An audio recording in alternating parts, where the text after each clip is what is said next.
Hey there, I'm Becky, and welcome to Literary Escapes with me, Becky.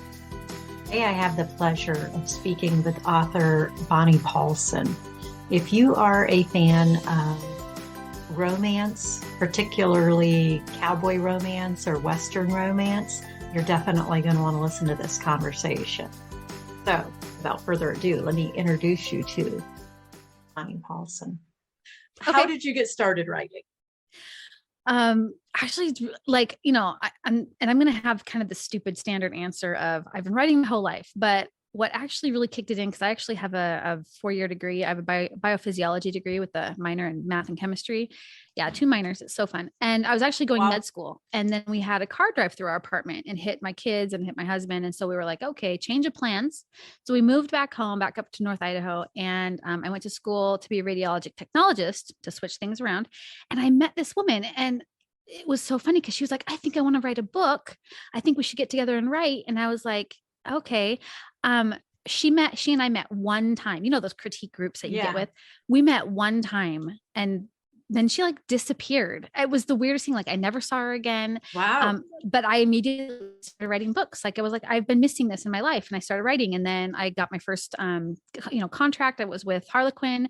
And then it was like, oh my goodness, this is so much fun. And then I just started like indie publishing because they were like, no, we only do one name. We only do one book a year. And I was like, yeah, pass. Yeah. I was writing like 40 books a year. Jeez, yeah. Right. Yeah. So I was like 40 books a year. I've got to do something else. So I was cranking those out, and yeah, it's just, I've been doing it for 17 years now. Wow. Yeah. And so I assume at this stage that if you're doing 40 books a year, that it's your full-time job. Oh yeah. And I stopped doing 40 books a year the year before. So I went down to, I was just cranking out so many. And then I was like, this is exhausting. Like that would be exhausting. Yeah. And different pen names. And I was just getting discouraged. And I was like, you know what? I am tired. I'm burnt out. No more. So in fact, I have refused to let myself write more than one book in the last 9 months. Wow. I have not let myself work on anything like outlining. Yes, that doesn't count. Yeah. I have like 7 books outlined ready for me to start. Still. Yeah, exactly. So I'm just like, but I made myself stop because I was like, look, I was starting to hate writing. I was literally starting to hate writing. And I was just like, this is such a fundamental part of who I am that to hate it, I was starting to feel like I was hating myself. That's so yeah, I know, it was crazy. So yeah, so I did have that, like that coaching thing with John. So I took it again. So I took it with him, and I was like, okay, this is really good. He did free me to like my writing again and not be on someone else's schedule. And then when I took the course again, I was like, oh my gosh, okay. Yeah. Now I'm like, cause my deadline I've given myself is September. Is it 28th, 29th? I've got it in my calendar, but I can start writing again on that date. Like I'm like anxious. I'm like, how exciting. So excited. So that's how it should be too, right? Yeah. Which I'm super excited about because I can get back into that, but I'm like, I haven't felt like this in a long time. So to feel that way of, okay, I only have 7 days left. Okay. I have 6 days left. I'm just like, you should see, I've got all my outlines ready to go. Yeah. I'm just like, okay, I can't wait. And I write with a Neo. I don't know if you know what those are, the Alpha Smart Neos. It's literally charged with the AA batteries, and you turn it on, it turns on immediately, just like a calculator. It has the same screen as a calculator, right? It's long, it's not wide or anything, but it has it's just very, very analog, very basic. They don't even make them anymore. They used to have them in typing class for kids in schools. My kids have thrown these down the stairs. They've fallen in the water. They work great. You turn it off, or if it gets turned off, it saves it automatically, all your work. It's phenomenal, right? So and then you just upload it into your Word document, you walk away, it uploads, and you come back, and then you clear all your files. And, there's no internet. Jeez, holy moly. Right? And that's called what? It's called an Alpha Smart, a Neo. I like the Neo too, but yeah, that's what I write on. And it's so very nice. Cool. Yeah. It's like mindless, but I saw, so totally off topic. I'm sorry, but I saw, that's okay. Have you heard of Free Write? Okay. It's like the most expensive, option of this that there is. It's like $650, but they're coming out with what's called an Alpha. Okay. And it's just like the Alpha Smart. I wonder where they got the name, but it's like if you like reserve it right now for like $1, it's coming out next summer. Then it's like $100 off. So I'm like, ooh, maybe I want one just because I want one. I'm terrible, Becky. It's terrible. I'm like, how many of these can I collect? How many do I need? Yeah. I only need one, but I do need 50. And a new one. And a new one. Just because. See, you and I are like, I get it. You get it. I get You get it. That's awesome. So what made you get into writing? It's funny. I have always been on the other side where I'm a reader, a big reader. And I started, I started 6 years ago. I was working, maybe even longer than that. Geez, maybe 9 years ago. I was working in a school library, elementary school library. Loved it. Favorite job ever. And didn't pay for anything, but it was fabulous. And being around books, being around kids, all of that was so much fun. And then at the same time, I was helping take care of my mom who had dementia. She was at the very beginning stages at that point. And so I was able to work there for 3 years. And then it became obvious that she needed more care. And so my sister and I were sharing it, and our aunt were sharing it at that point. And so I quit my job and jumped more into helping with mom. And at that point, I started a blog, and I wrote about anything and everything. And that's awesome. Yeah. I mean, it was everything you're not supposed to do. Right. I did it. You did it. And so, which is why it didn't get a ton of traction, but it was good therapy. So hey, that's money right there. Yeah. And so I wound up writing a lot about books, and because, they were still a huge part of my life. And then, so about 2019, in that last year, I couldn't travel much, and I love traveling. And so I started doing my traveling through my books, and started being more intentional with like what books I was reading and where I was going in my books. Right. And so after mom passed away, I wound up starting a book club, and that's it's Literary Escapes Book Club. And so every month we go to a different place. Oh, I love it. Yeah, it's a lot of fun. And so there's other people that I know are in, some sort of situation where they love reading, but they can't travel. And so I figure I'm not the only one in the world. And so, you're not. Wow, that's amazing. Yeah, what a good idea. Yeah, it was fun. It is fun. And so I wound up started talking to so many authors about how their journey and their books, and started hearing a lot of the same stories about how people get started and what their processes are and all that. And one night, like 2:00 in the morning, which is when it always happens, I get this whole idea for a story, and I'm like, are you sure? Yeah. And so I was like, fine, I'll write it down. So I wrote down everything that was in my head, and I talked to Carrie Evelyn. Sweetheart. Yeah. Yes. And so I talked to her. I'm like, so is this like a legit idea? And she's like, ooh, I'd read it. Yeah, right. I'm like, well, I have no idea how to write. And so she's like, just put down, just get started, just write whatever comes to you, and then we'll go through what you should do. Oh, that was nice. So that's how I got started. And so I'm in the refining stage right now, which yes, it's the hardest, is one of the hardest stages to be at. Oh. It really is. I thought the other part was hard, but no. no, it's it really wasn't. Wait till you hit marketing. Oh yeah. Good luck with that one. I'll wait.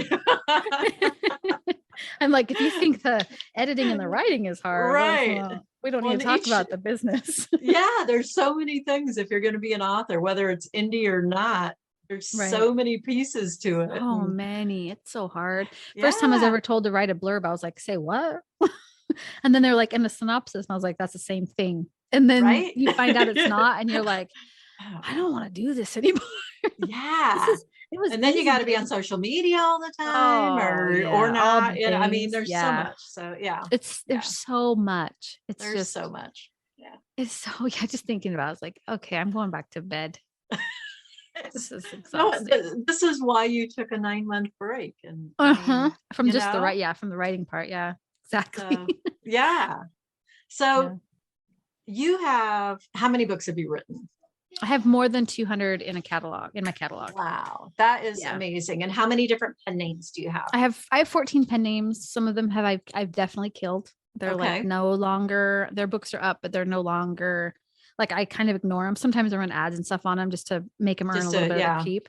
Yeah, but it's not like, hey, I'm going to keep putting. In fact, one of the, I shouldn't say, So one of my pen names I haven't released in like 3 years, but it still makes a really good chunk of money. So I don't know if it's really dead, or if it's just, but another one that I was like, in fact, talking about cozy mysteries, I have a cozy mystery name and I did something wrong and I'm not sure what it was, but I have like 3 different series in that name and that name never made money. Ever. And I was like, it's made like $300. Yeah. So I was like, I don't want to have anything to do with you. And it was like it's been about 2 years. And I'm like, just don't look directly at her. Breaking up with you. Yeah. Yeah. She's just, yeah. Like, and I keep trying to ghost her, but she's just there. And I'm just like, I don't know how to deal with you. Just go away. So I ignore her. Right. Okay. Right. But, yeah. Some of them are just sitting there. Yeah. Right. It's a healthy relationship. It's fine. But no. And then other ones like, some of them I just release 1 book a year. Sometimes I'm just like, oh, I'm in the mood to write. Oh, I don't know. Bully. I'm in the mood to write a bully romance. I'm going to release it under that pen name because I'm not always in the mood. And I think that was the biggest thing for me is I put everything under one pen name to start with. Everything. My apocalyptic thrillers were there. My sweet Westerns, everything was under one pen name. It was terrible. And everyone was like, all these big authors were like, oh yeah, just leave them. It's fine. And I was like, okay. And then I was like, what am I doing? Yeah. I know branding. What am I doing? And so I separated them out and it was like the most freeing thing ever was to have new pen names. And then it was like, suddenly I became this pen name whore and that's all I have is all these pen names. And I was like, oh, look, honey, we have all of our kids. One. Yeah. Now we have pen names and I can't, if somebody asked me to list them, I'm like, I have them written down. Yeah. I honestly have to look at, yeah. I don't even know what so they all funny. Are. So yeah, it's so funny. How funny. Did your husband realize when he married you that he was getting into this like polygamous relationship? Right. And some of them are guys. Some of the names are male. Yeah. So under Bonnie Paulson, you write Western romance. Yeah, I write sweet Western romance. Yeah. Mm-hmm. Okay. And then, I used to have where it was just it was just sweet romance. But then I was like, okay, I've got a lot of differences here, like a lot of different things. So I went with Bonnie Sweets for my sweet contemporaries. Okay. And then, but it still is like, hey, written by Bonnie R. Paulson, USA Today bestseller, whatever, blah, blah, blah. Yeah. Yeah. But the name on there is Bonnie Sweets. And then, and then my Westerns, is Bonnie Paulson. And then I have like one that one of my apocalyptic lines is BR Paulson. Because again, I had all these names under Bonnie or Paulson, even my Harlequin stuff. And that it was like, I literally can't not have it under a Paulson name because my readers who over here like my apocalyptic stuff, they're going to be like, what happened? Yeah. So those ones are all like the same, which is stupid and at the same time smart. So I don't know. It's stupidly smart, smartly stupid. Yeah. Pick your adverb. I don't know. It is what it is. Yeah. Yeah. So exactly. Okay. Yeah. Okay. So yeah. So then I just have a lot of other pen names. So yeah. Are you going to do one pen name? Are you going to do multiple pen names? What are you going to do? At the moment, I'm looking at one, and it's going to be Becky Lee. Oh, cute. Oh, I like that. Easy, and I figure that's an easy kind of rom-com-y. Yes, it's super cute. Yeah. So I figured that'll work. So yeah. Have you been looking at covers and stuff yet? Titles for your book? I know titles for the first 2. Finding Dolly is the first one. Okay, cute. I remember the premise. And then Dating Brina is the second one. And I haven't figured out the third title yet. So cute. I love them. They are rom-com-y. Yeah. Yeah. And it seems like the rom-com-y are more, I think they call it cartoonish. The illustrated style. Yeah, the illustrated style. So I'll have to figure out. And that's what you're looking for too? Probably. If that's what is popular, then that's probably what I should go with. So yeah, cool. That'll be fun. Good for you. Yeah. So it's a journey. Always. It's like we're on the Lord of the Ring path, trying to get to Sauron. There you go. It's exhausting. It is. It is. You're like, it is. That's funny. So your books that I saw are in the West. Western romances. Makes sense that they're out West. So are you a Western girl? Oh yeah, actually, I was born and raised in Spokane, Washington. But my husband and he grew up in Idaho. So we actually spent the majority of our life together in Idaho, but we've always been Montana fans. Okay. So, which is obviously right next, because we're up in North Idaho in the Panhandle area. So, okay. Yeah. So up in Montana, and actually all of my Westerns take place in Clearwater County, which is a county I created. And it has a Salish reservation. Yeah. Like I have like all the things because I didn't want to be disrespectful to the Salish community that's up there already, or to the Kootenai tribe that's up there. So I was like, I'm going to create my own and incorporate a lot of their cultures. Ooh, fun. Because they do matchmaking up there, believe it or not, like arranged marriages still in their tribes. And holy moly. Which is really interesting. And they have like tribal, like really neat things that I was able to incorporate into some of my stuff, but I'm not a culture appropriator. So I was like very clear, like I'm white, I'm white. Yeah, I did my research. Yeah. I'm having to incorporate this into a more of a contemporary Caucasian, as it were, lifestyle. They're off of the reservation. So, but it does where they go into the reservation, how they're but yeah, I actually did that all on my own world, as it were, because I was like, I don't want to have to track Missoula, I don't have to track Kalispell. I don't want to have to, when did they put in this new building? When did they do this? So I just created my own and just used the mountain ranges and glacier and whatever. So okay. So we were just up there this summer in Kalispell and Glacier and all that. Yes. It's a fabulous area. Wow. Yeah, it's my stomping ground. That's cool. Yeah. So I just forgot my question. Your author deleted it. Exactly. We were talking about the arranged marriages, and it made me I'm curious, and this isn't probably a fact that you even know or care about, but like arranged marriages, they can't have worse statistics than like regular marriages. You would be surprised. I actually do know this. Okay. And if you are entering into an arranged marriage because of cultural family expectations or religious expectations, you have it's almost a 75% higher chance of staying married and in a committed relationship than someone who's just getting married. Oh my gosh. Yeah. Because you're doing it for reasons other than love and lust. You're doing it for reasons that are foundational, right? Like if you have faith in Christ, right? You're doing things based on your faith there. Not just like you would feelings. Right. Yeah, exactly. Just like you would, like if you were Jewish or Buddhist, we do things coming from where our foundation is. And so, I did a bunch of research on this because I was like, I don't want to write something that's stupid. Like Insta Love, I love Insta Love stories, but they also are kind of hard to swallow sometimes, right? Right. So I felt the same way. I was like, arranged marriage, is that really? Yeah, it actually is one of the more interesting. Isn't it interesting? Yeah, it's more of it has more success rates than actual standard traditional Western style marriages. Wow. Yeah. So tell me about your Clearwater Creek, because you have a whole bunch of different series within that, right? Oh yeah. And they all tie in together. And so all of mine are family sagas. They all are. My very first one was just a joke. My grandpa was like, I want to read your stuff, but I don't want to read just romance. I want to read Westerns. And I was like, okay. So I wrote him a Westerns about these twin brothers and their arch nemesis, and they all end up being family at the end. But that started off Clearwater County. And then it was just like, they met these cousins, and then these cousins are my Montana Trail series. That's 10. And there's 9 of them, 9 cousins. And they all like, someone dies in one of the books. And there's like, they're poor. They're trying to get through cancers, and they're trying to get through family deaths and family problems. That is one of the series that has the arranged marriage. So there's interracial marriage going on, which is like kind of taboo in especially on res culture, because especially when they're like so pure and they're trying to keep their bloodlines pure and stuff. So so there's like a lot of that, and then they all tie in like Romancing Redemption series, which I think is now actually the sister series of Clearwater County. And they're like all the daughters of this outlaw. There was a guy who went through Montana and Idaho, 10 years ago.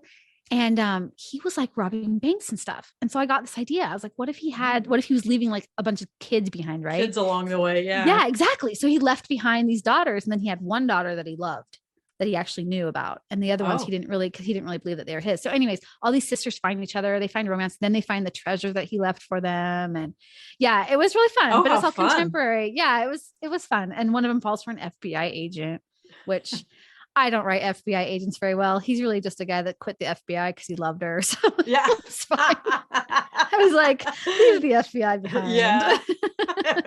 So it was kind of funny. But yeah, I just I don't know. I just wanted my own world because it's really That's hard. fun. Yeah, there's no masks in my world. So that's okay. I mean, I don't have to worry about that. I've seen some people leave reviews on like, they're like, oh, this is supposed to be contemporary, but there's no masks. And I was like, oh, I'm not putting masks in mine. So I've had people actually reply and they're like, oh no, this one actually happened. Like, this is a different universe. It actually doesn't, work that way. So it's pretty cool. Even though it's the same universe, it's different. Yeah. So using not real worlds, not real towns and stuff helps. I like when you're able to create your own world and, even if it's based on somewhere that, to, move buildings and, all of that where you want them to be. And yeah, exactly. Yeah. You're like, no, it doesn't work for me to have the library over there. I need it over here. Yeah. And a lake, I don't really want a lake there, but maybe we can. Yeah, exactly. Yeah. Lake. There's no lake in my world. You have to work for your water. So are you going to do more in that world, I guess? Oh yeah, definitely. I haven't, like I said, I haven't released in that one. I have a release actually coming up. This book was already finished, but I'm releasing it October 7th. Oh, nice. So that'll finish the Mistletoe Matchmaker series for now. And then I'm starting it's like a Pride and Prejudice spinoff. Oh, fun. Yeah, it should be in that world, but that one's like Darcy's Revenge and Darcy's Pride and Darcy's whatever. But they're the Darcy brothers and they're in, That's so yeah. fun.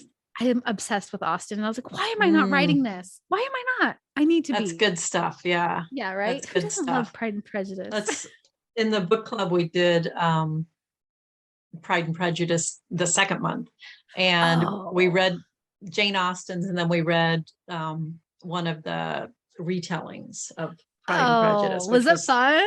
It was a ton of fun. And I personally have read a lot of the retellings of that one or Sense and Sensibility. Yes, Sense and Sensibility. I love that one. My son got me Pride, Prejudice. No, it was Sense and Sensibility and Sea Monsters. I think it was one of those two. That's awesome. Did you get the Pride and Prejudice and Zombies? It was one of those two that I read, and I have them both, but one of them I actually have read thus far. So that's funny. I like the movie better than the books, but yeah, I love the idea. Yeah, I love that. It's I think it's super clever, and I don't know if he's going to do more in that world, and create. I would hope like so. Emma or Northanger Abbey or something, but that'd be so good. I love that. We just read a book in the book club called The Jane Austen Project. I love that book. Yes, it was so cool. It was so cute. Yeah, I loved it. It was and it was clean. We talked to the author who is a journalist actually. And this is really so far the only book that she's written. She's over in South Korea, I think, or something right now. What? She needs to write more. That was super cute. Yeah. So she said she was working on another one. But her day job's kind of busy. So yeah, there's a lot to report on right now. A lot going on in the world. So much. Yeah. People need to read more. Read more books, people. Read more books. Will happen. Yes. Keep your mind occupied with other things. Yes. Like Pride and Prejudice. Exactly. Just saying. That's so funny that you've read the Jane Austen Project. I love that. Oh, anything usually. Okay. So this is how crazy I am. I'm actually anything like I do like a search like once a month on Jane Austen, Pride and Prejudice. And if there's any new books, I get them so I can read them. Nice. I'm that person. I like it. I've got a problem. It's fine. Again, it could be worse, It could be worse. Yeah. So this whole time I've been doing this for years. And I was like, wait, why am I not writing Austen books? What am I doing? Nice. Why am I not at least putting that spin into it? I'm an idiot. So yeah. That'll be fun. I'm looking forward to. So is that one written or is it up next to write? It's up next to write. It's up. It's in my queue on September 28th. Yes, it's on the 28th. I'm so excited. Yes. That's awesome. Yeah, that's next. I'm excited. I get to know the cowboys a bit. But what's really fun is I didn't realize I'd already written like 50,000 words. So wow. I know. I was like, what? When did I write that? That's like your book. So, I know. Well, I've got another 30, but yeah, you're right. It's like, oh my gosh, that's going to be a finished book. That's pretty awesome. Yeah. Yeah, I'll take it. Yeah. I don't know why I was doing that, but sold. I'll keep it. So what all do you have in your queue coming up? Okay. So I have, so I'm really like, I have like a young adult, upper young adult, whatever. Is that the new adult? Is that what they call it now? Well, I mean, I don't want to say new adult because the new adult is just tons of sex. Like that's a huge expectation. Okay. And I don't write sex. Okay. Yeah. So I try to steer away from saying new adult, but it's more like 17, 18, coming of age, angsty stuff. Right. Yeah. I tried the bullies with it, but then I was like, I write the enemies to lovers really well, but I don't write the sex. So I was like, oh, okay, I'm not going to fit in that bully sphere. So I decided that I'm just going to stick with just YA, upper YA. That's what I'm going to, but I've got a couple really fun series that I've been thinking about for 3 years. And I took this hiatus, right, from writing. And I was like, oh, now I'm going to think about these and I can't wait to write them. And so that's next. And then I get to start the Pride and Prejudice Western series, which I'm super excited about. It'll be fun. Yeah. And then Bodhi's going on his mission. And so I was going to write a missionary apocalyptic one where there's just, you and I, we've talked a bit, we both have faith. So it was like where these faith kids are out trying to make it home in the end of the world. So I thought that's that would be kind of fun to write. Yeah. Yeah, but I'm also that's like, going to be fun. Yeah. But I'm also like, maybe I need to not write this while he's gone, like until he comes back. Yeah. Cause mine tend to be pretty, I don't shy away from gore. Yeah. So yeah, you got it. You even got the thing down. So yes, I'm like, I don't know if I really want to do that yet. We'll see. But yeah, I'm sure you understand this as a writer, like the ideas are plentiful. It's the time that I don't have plentiful of. So I've got 8 outlined. Oh my gosh. So you get it. Yeah. Yeah, I totally You're like, I just want to write these all of them. Yeah. So other than Jane Austen, when you read, what do you like to read? Oh, I am a sucker for, if it's a good hook, you got me. But if I'm like I'm one of those people who is a scroller, right? Mm-hmm. So, and I have all Facebook ads completely approved because I want to see book ads so I can get caught. Oh, right. I want to find a book. I would rather someone just tell me what to read than me have to go find it. Right. But I do like, I'll click if it's a strong hook. I just like I like hetero couples, male, female. And then I like, if it's angsty, I really love enemies to lovers. I have a thing for secret babies. I have a thing for, oh my goodness, bullies. I love bullies. Dark romance, huge fan. I am starting to really like mafia stuff, but my problem is that everything is so riddled with sex and the language. Yeah. I'm just like, oh my gosh, if I see one more F word, especially there it is. Yeah. Oh, there's another F word. Oh, yeah. Another F word. Oh, and what is that word? I haven't seen that word since my sailor days. Oh wait, I was never a sailor. Why am I seeing this? Like it's I mean, it's fine. It's part of the genre, but it's like, oh, I don't want to read this. So I'm kind of heading back into YA just because it seems to be a little bit cleaner. Yeah. Not cleaner, just, you know what I'm saying? I don't view it as clean versus clean. It's more of like a less profane. Yeah. Less of the profanity, I think is exactly what you're looking at. Yeah. And there's also a thing right now in dark romance where it's like non-consensual is a huge thing. Like rape is a thing, but they're like not calling it rape. And I'm like, yeah. And my daughter reads a lot of the same stuff. And they're trying to make it sexy.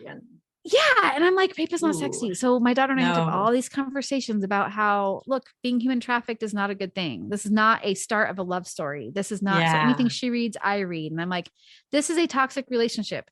It's okay if you like reading it because it's fun to read. I just want to make sure that you're aware this is not what relationships This is not what you're looking for. Yes. This is not what you want. Yeah. Yes. I love reading them. Hello, Anna Todd in the After series. I'm a sucker for that. But at the same time, I have a very healthy relationship with my husband. There's difference between that. Yes, yeah. There's no cheating. There's no non-consensual acts. There's no, we don't call each other bad names because I don't know. We just don't call each other, you know what I mean? I'm like, this is more of what you want. So I'm like, oh, but that's just not fun to read, right?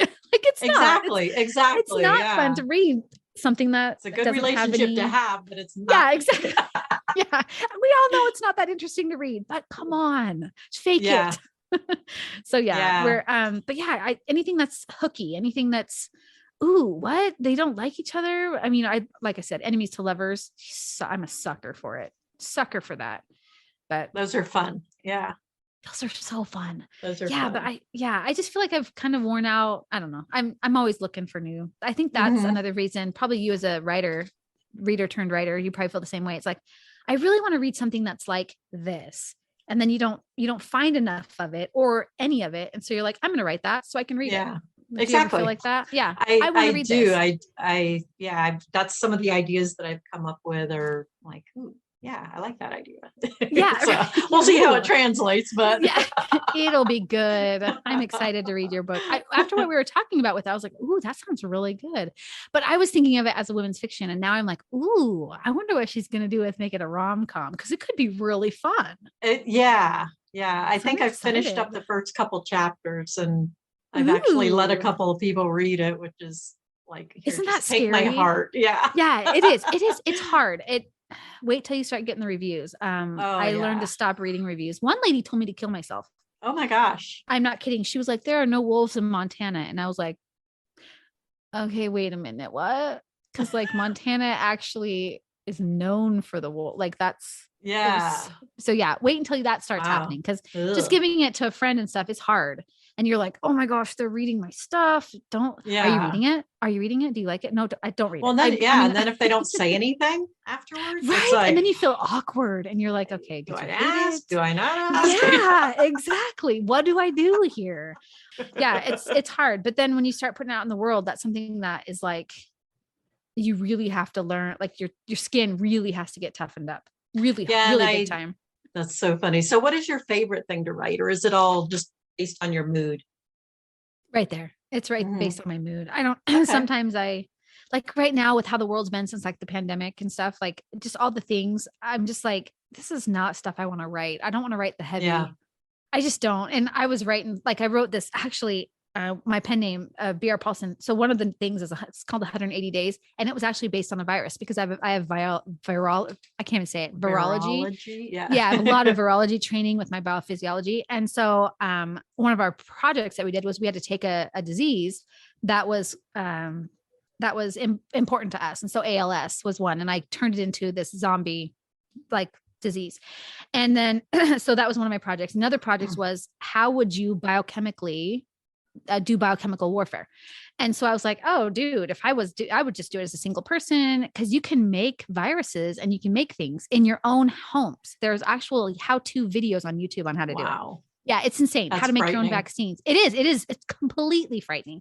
But I was like, dude, if I was going to do this, I'd be a one person who'd do it. I'd fund it all. I'd work just to fund it. And then I would send it out in the mail. Because how much mail do we open that we don't like? How many Costco alone, Costco magazines? I open that sucker. If it's Costco, I'm like, what's up? How you doing? Like, let's just go through it. Sam's Club, I'm there. So if this person, and they used to send out perfume. I remember that. Yeah. Remember? Yeah. So, and I got one, gosh, I was back home like a year and a half ago. It must've been more than that. So it was right before I actually finished the series before 2020. So it was like 5 years ago then. Gosh, time goes I know that so last fast. 2 years don't even feel like they count. Yeah, exactly. You know? I feel like they don't count. I agree with you. Yes. So, but I wrote the series and it was completely based on this guy who believed that the whole human existence needed to be eradicated. And so he sent out this virus. He sent out a virus and it was in this perfume things. And they went super fast, killed people. And it was about the story of this woman and her mother and her daughter. So I usually write women's fiction dystopic, right? Like that's usually what that is. She was also a virologist and she thought it was her fault. But he sent the vaccine. So she gave it to her daughter against her daughter's permission. And just this whole people dying left and right, all these people that they cared about. It was just tons of death. It was super fun.